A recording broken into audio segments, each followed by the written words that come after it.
It's another Wednesday. Here we are, and we're just watching the really sort of it is just stunning to watch what's happening with the coronavirus outbreaks. Yeah, it is pretty stunning actually. A couple people get the sniffles, the next thing you know, government balloons up like that. Now we can't even go about living our lives without being forced to wear fucking face diapers. Man, that shit got real crazy real fast.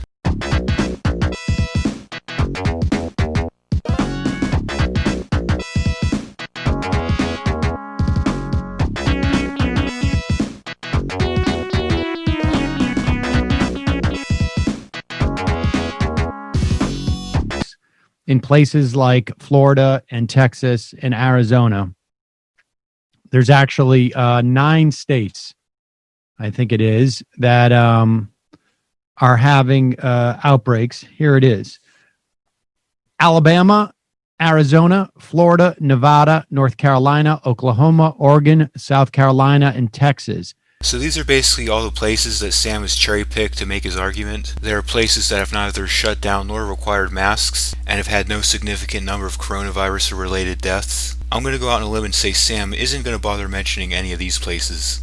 They either reported new single-day highs for coronavirus cases or a record for 7-day new coronavirus cases in terms of an average over those 7 days. But that tells us nothing about how many new people are in danger. There may very well be a lot of new coronavirus cases, but if most of those cases are with young, healthy people, or even some older people without pre-existing conditions, chances are it's nothing worth losing sleep over. That's according to the Washington Post. Yeah, the left-wing bought-out media is so trustworthy. As you know, at least 115,000 people in the U.S. have died of coronavirus, which is only a small fraction of all the people who actually have coronavirus. COVID-19 has a less than 1% mortality rate. You're actually more likely to die from the flu. There have been more than 2.1 million cases reported. Yes, and those are just the cases that have been reported. You see, since the coronavirus symptoms are very similar to that of the common cold, many people don't realize they have it. And as with any disease, it's usually the more extreme cases that are officially on record, because that's when people actually seek out treatment. So because it's usually the only more severe cases that are actually on record, any disease actually really looks more deadly than it actually is. And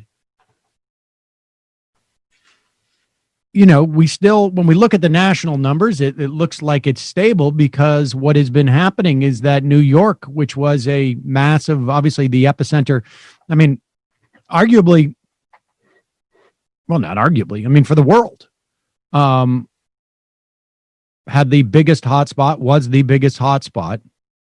As those numbers continue to go down, I think largely because people understand what the worst of it looks like in this area of the country, the Northeast in particular. So people are wearing masks when they go out.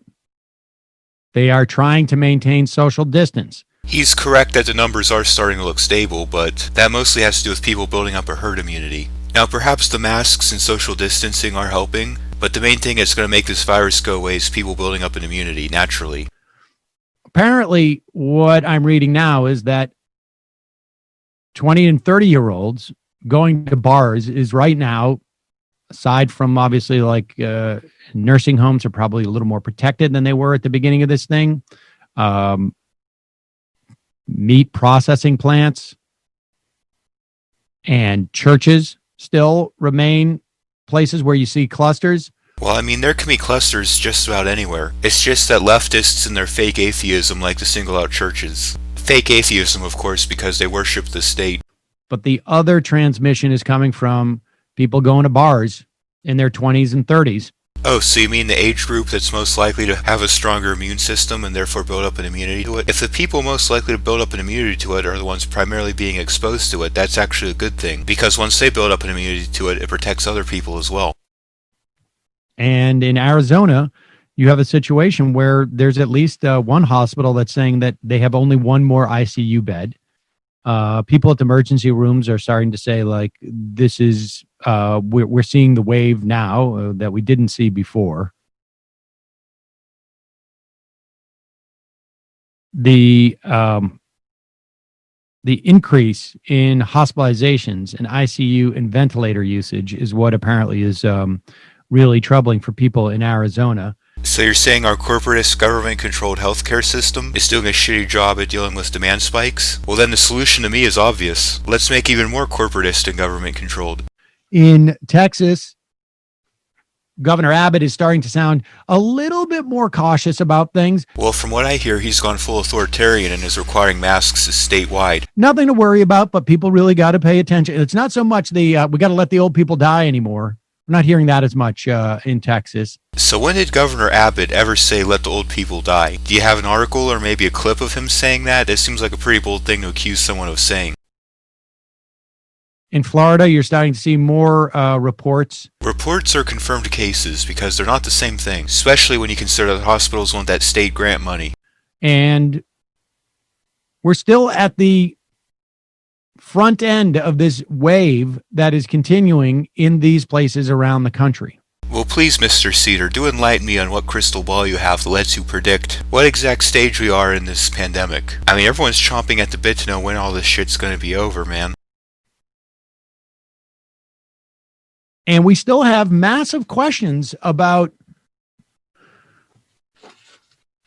things like transmission, about how many people suffer from, survive, but then live with the implications of COVID. And what are those? Dialysis, maybe there's kidney failure, other problems. We don't know for sure if the infection rates are declining and where and under what circumstances. We don't have a sense of how much immunity you get if you've had it. We don't have a sense of do other coronaviruses, as opposed to the COVID-19, has that made people immune? We're not even sure about if you are asymptomatic, are you more or less, as opposed to pre-symptomatic, able to transmit it? We're not really sure about kids. There's a lot of questions that we have. And these are definitely important questions to explore, in my opinion. But shouldn't we try to get more of the facts first before we go shutting down the economy and ruining people's lives? I mean, for all we know, we just killed over 1 million small businesses for something equivalent to the flu or the sniffles. And part of the reason why I think these questions haven't been answered is because the federal government has completely abdicated its role. Yeah, only the federal government can research viruses. State and local governments or private institutions? Nah, that shit's way too complicated for them to research. I mean, we have private organizations that research everything from polio to cancer. I'm sure they can handle COVID-19. I mean, are they even doing press conferences now? Brendan, do you ever come across even a press conference from anybody at Health and Human Services saying, this is how many people we are at 116,000 deaths or new cases? Oh yeah, press conferences. That'll definitely stop the virus. Have Trump go on stage and say, boo, coronavirus, you're a mean nasty, go away. Yeah, I'm sure that'll be super effective. There doesn't seem to be any sort of awareness that North Carolina, say, or Texas, say, or Arizona, say, or Florida is not like Australia or New Zealand. They're connected to the rest of the country. You can just drive or walk across the border of these places. What are you suggesting then? Locking down the state borders and cutting them off from outside travel? As if that wouldn't be a complete nightmare to enforce? And there doesn't seem to be any concerted effort to deal with this whatsoever. Well, of course, Sam thinks the solution to every problem needs to come from government. To him, it would appear as if there's no concerted action being taken whatsoever. However, if you look at the actions being taken by the private sector, the medical research firms and the restaurants, socially distancing the tables apart, there's actually quite a bit of effort being put forward to deal with this virus, at least on the small scale. And it's just sort of a Mike Pence. The only, in fact, federal response that we're seeing is Mike Pence writing an op-ed saying, we got no problems with this, mission accomplished. And to an extent, he's correct. Because remember, the whole goal of social distancing isn't to stop the spread of the virus. That's impossible. The goal is simply to spread out the cases so as to not overwhelm the medical system. We just got a little bit of it here and there, little sprinklings. Not going to be a problem. Well, small amounts of it here and there aren't necessarily a problem, because remember, the goal was to reduce the burden on the medical system, not necessarily to prevent the spread of the virus outright. So in this total absence of a federal response to the coronavirus. Well, what type of federal response do you think there should be, though? Because there's not only legal issues in terms of the Constitution and the 10th Amendment, but also practical issues of what can you reasonably expect to enforce across an entire country of 300 million people. It creates a vacuum, and for people and locations that have not experienced the worst of it, there is an overconfidence. And this is one of the issues that's inherent to a federal response. See, different parts of the country are different. Different people, different climate, different situations, different needs. A solution that might work in one state might not work or even cause harm in a different state. For example, in a state that's having a lot of coronavirus-related deaths, a total lockdown might be what's in order, but in a state where coronavirus cases are either small or a low death count, it may be best to let the economy function as normal and let people build up an immunity. The issue of different parts of the country having different needs is one of the reasons we have the whole federal system in the first place. The idea is that the federal government is there to kind of take care of things that are nationwide important, like military and, currency, things like that, and then stuff that's more local, that's more specific problems, that's meant to be like state or local. And this is not something that you can go back 2 or 3 weeks ago and change. In other words, the die is cast. What's going to happen today was written 2 to 3 weeks ago. What's going to happen from a month of today is written today. And this whole dynamic here doesn't strike you as suspicious? I mean, I'm not the first one to notice how the government seemed to be predicting how this pandemic would go down. I have a feeling a lot of these government responses are planned out ahead of time. And no, I'm not talking about what's going on with the virus itself. I mean the government responses. So, again, with the absence of any type of concerted national effort to... Again, you keep saying you want some sort of concerted effort on the part of the federal government, but you never seem to be going into detail on what exactly it is. Explain in detail what it is that you, Sam Seder, think the federal government should do to combat coronavirus. To deal with this, you get idiots. Yes, insulting people who hold an alternative viewpoint to yours before you introduce an alternative viewpoint is known as the poisoning the well fallacy. By doing this, Sam is trying to instill a bias towards his point of view ahead of time, make you less critical of the opposing viewpoint from the onset. Oh, these are just idiots. Who cares what they have to say? Like, what's his name? Aubrey Huff. He's a former baseball player. Yeah, he played for a bunch of teams, didn't he? Yeah. Tampa Bay, I think Detroit, maybe Orioles. San Francisco. Yeah. He was a journeyman. You know what that tells me? A-hole. Nobody liked him on the team. I don't know if that's true or not, but it's not hard to believe. Red herring. Okay, that is an ad hominem personal attack and has absolutely nothing to do with the argument at hand. You can be an asshole or terrible at baseball and still make good arguments. You see what Sam is doing here? He's insulting him and bringing in all these tangential points to bias your opinion ahead of time. He wants you to be more inclined to discredit what he has to say from the onset, and again, this is a poisoning the well fallacy. It's invalid reasoning. Apparently, he tweeted out something a day or two ago saying something like, "I'm not going to wear my mask." And he doesn't have to. It's his face, his decision. Now, if he wants to patronize a particular business that has a mandatory mask policy, then that's a different story, but, if he's just at home on his couch or just outside, walking around minding his own business, no one should force him to wear a mask.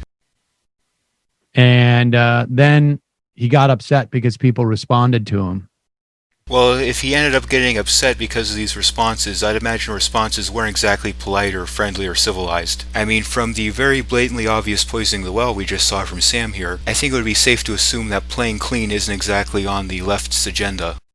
And so he did this video with the title, take your coronavirus mask and stick it where the sun don't shine. That's a very clever saying that, I think was made most famous probably 50, 60 years ago.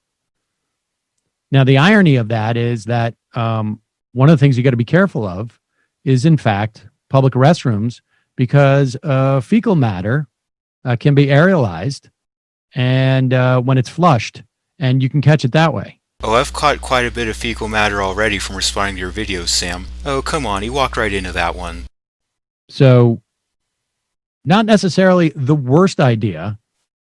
No, that would be watching a bunch of Sam Seder videos and expecting to maintain your sanity. Gee, I'm on a roll with these burns here. See, Sam, that's how you do insults. Take a note or two. To stick your coronavirus mask where the sun don't shine, but you also still need one on your face. But here is Aubrey Huff explaining why he doesn't need it.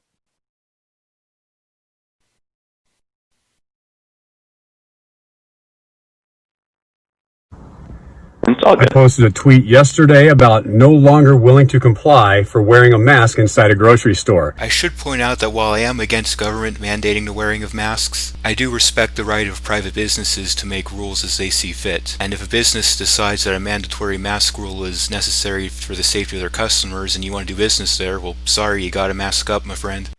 And the liberal left, the soy boy professors and the blue checkmark crazy cat ladies were in unison guilt shaming me. Well, I mean, in all fairness, there are quite a few Republicans and right-wingers also making a big deal about masks. For threatening the lives of millions of innocent people. Pause it for a second. I just want to make it clear.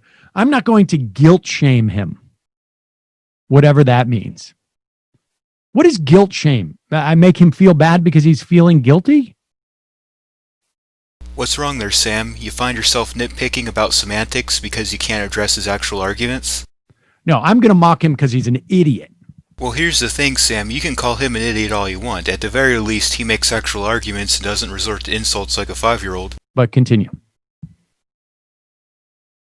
Blue checkmark crazy cat ladies were in unison guilt shaming me for threatening the lives of millions of innocent people. Yeah, he does have a point here. People tend to blow the death count from the coronavirus way out of proportion, especially considering that a lot of people who have died from coronavirus have pre-existing conditions, or perhaps have caught the virus but died from something completely unrelated. Pfft, nuance, getting all the facts first. I mean, why bother with any of that? We can just go, duh, he disagrees with me, so he must be an idiot, hurdy-durdy-dur. Now, if you want to wear a mask and live in fear the rest of your life, it's certainly your prerogative. Yeah, that's the thing. Nobody's anti-mask. Nobody's saying if you want to wear a mask, you shouldn't be able to. We're simply asking for a choice. Let us decide whether or not we should wear a mask. Let us make decisions as to what we feel would be most safe for us. Because I've actually mentioned this before, even if the masks are effective at slowing the spread of the virus, there are still reasons not to make them mandatory. But the vast majority of well-adjusted, sane, common sense people that aren't sheep, that can reason for themselves, agree with me. So I'm not going to knock the people out there who believe masks will keep them safe or those around them safe. But if you're one of those people who's only wearing a mask just because everyone else is or an authority figure is telling you to, then you are kind of a sheep. I understand the coronavirus is real. This really should go without saying, but criticizing the government's response to coronavirus is not the same thing as not believing coronavirus exists. Because this is a common straw man used by the pro-lockdown people, I'm looking at you, Kulinski. And if you have pre-existing conditions, or you're an old person, and I know this sounds insensitive, but somebody has to say it, you are morbidly obese, then stay the fuck home. That's not insensitive. That's actually completely sensible advice. If you're in one of those groups that's more susceptible to the virus, that is the really young, the really old, the obese, whatever, it's only sensible that you take a heightened level of precaution against the virus. I mean, the fact that that can be potentially construed as sensitive is quite laughable. Just because that is your plight in life doesn't mean the whole world has to shut down. You know, you'll often hear people who reject social distancing and mask wearing being called selfish, but a lot of those people in the same breath will say we should shut down the entire economy and ruin people's lives because a certain minority of people are particularly susceptible to the virus. You know, this guy's actually made several solid points thus far, and all Sam has is, you're an idiot, huh. I was at the grocery store today, and the two ladies that were checking me out were wearing these masks. And I love to make people like that smile and laugh and have a great conversation. It is true that constantly having your face covered makes it more difficult to socialize in certain aspects. I know that may seem minor, but remember, we're in this for the long haul. There's no end in sight for these mandatory mask orders. And since we're a social species, I can imagine it being psychologically wearing, not being able to communicate through facial expressions after a while. You couldn't even see the wrinkles in their eyes with their smiles. They looked so beat down and run down. I'd believe him on that. Can you imagine having to wear a face diaper 24/7, especially in the summer heat? I mean, thank God my job lets me take it off once I get to my desk. This is not a selfish thing for me. It's sad this has to even be explained, but wanting to be able to decide what to wear on my own face isn't selfish. By contrast, thinking you have the right to dictate what other people wear on their face is. This is a thing for me to try and free Americans so they can freely breathe. It's not healthy to breathe in your own CO2 all the time. While the extent to which the masks trap your own CO2 is a bit exaggerated, the point does remain that your respiratory system was designed more or less to breathe in fresh air. So breathing through a mask day in and day out probably is going to lead to some problems long term. And it seems like everybody's a coronavirus expert. Well, I certainly agree with him on that. Yeah, there's people who think that because they wear a cloth on their face means that they suddenly have a PhD in microbiology. Listen, if I, God forbid, get the coronavirus, guess what I do? I go home, I get well, and I go back and live my life. I would rather do that. Actually, yeah, that makes more sense. Why quarantine everybody when it would be a lot more fair and efficient just to quarantine the people who have the virus? I mean, if the whole point of this is to stop the spread of the virus, then what's the point of quarantining people who don't have it? Hell, I would rather die from coronavirus than to live the rest of my life in fear and wearing a damn mask. Yeah, I'm definitely with him on that. I take a happy life with a small risk of getting sick over a miserable life where I'm safe any day. And that's why I feel when people talk strictly about saving lives, they're kind of missing the point. You're stuck inside, you can't spend time with friends, you can't go to restaurants, you can't this, you can't that. Yeah, at some point, life is no longer worth preserving. So there's a couple of things here. The too long don't read is he's not very bright guy. Actually, he made several good points. Sure, he was a little off on a few of them, but at the very least, he has something up his sleeve other than just insults and condescension. The other version is just that we see this tribalism. It's so intense. The left is largely to blame for driving this tribalism. I mean, not only are they the ones insisting that we make masks mandatory, they're also the ones shaming people who don't wear them. First off, nobody's suggesting that you wear a mask all the time. It is really when you go out in public. Which for a lot of people is all the time. Didn't think that one through too well, did ya? Particularly people that you don't know, people that you don't have a sense of where they've been. Well, you can be around people who you don't know where they've been literally anywhere. Like, this logic would not only justify wearing a mask everywhere, but also wearing a mask for everything, not just coronavirus. Yeah, that's the thing. There's shit way deadlier than coronavirus going around out there, and there has been for a long time, and all of a sudden people are up in arms about masks. The real concern is that when people are asymptomatic or pre-symptomatic, they're not aware that they're sick with COVID, so they don't go home and stay indoors and not infect other people. So if there's enough people out there who are asymptomatic for this to be a significant issue, something tells me that this whole disease really isn't that deadly after all. Nobody's suggesting that you wear a mask for the rest of your life either. Well, they're not really suggesting you wear a mask, period. They're insisting on it at gunpoint. Some states are having fines for people who don't wear masks. In other states, businesses can lose their license if they serve someone not wearing one. When there's a gun involved, it's not really a suggestion anymore. At one point, this will end. Yeah, there's no such thing as a temporary government solution. Do you know how many government programs there are in the books that were meant to be temporary to address a problem that are still around even though the problem's over? Kind of a natural consequence of your patronage being coerced. But just because we can't pick a date, a grown man should be able to wrap their heads around the concept that just because we can't say this is going to be over on July 7th, 2020, doesn't mean that it's going to go on for the rest of their life. A grown man should also be able to wrap their head around the idea that insults aren't arguments, yet again, here I am making this video. I mean, that is literally a conversation I've had to have with my 7-year-old son. And frankly, he gets it. But you don't get it, Sam. See, there's a deeply psychological element to this whole coronavirus reaction, and I think people aren't giving due attention. Not having an end date in sight is psychologically wearing. It creates anxiety, like, holy shit, am I going to have to live the rest of my life like this? Like, even if you are going to do the whole lockdowns or mask orders or things like that, at least give us, like, an end date. That way we can have some sort of, like, psychological relief. But the idea that this guy is saying that we need to stop having masks because I can't see the ladies at the checkout counter smile at me is pretty rich. It is rich until you take a moment to consider the psychological and social implications of it that I pointed out. It's a simple matter of psychology. Even something seemingly minor and mundane, if dragged out for months at a time with no end in sight, can be wearing on people. And of course, this genius, for whatever reason, thinks that if you wear a mask at the supermarket, then you're sucking in your own CO2 all the time. Why doesn't he rush over to the hospital where these medical professionals are wearing masks all day at work and tell them of this new thing that he found out about CO2?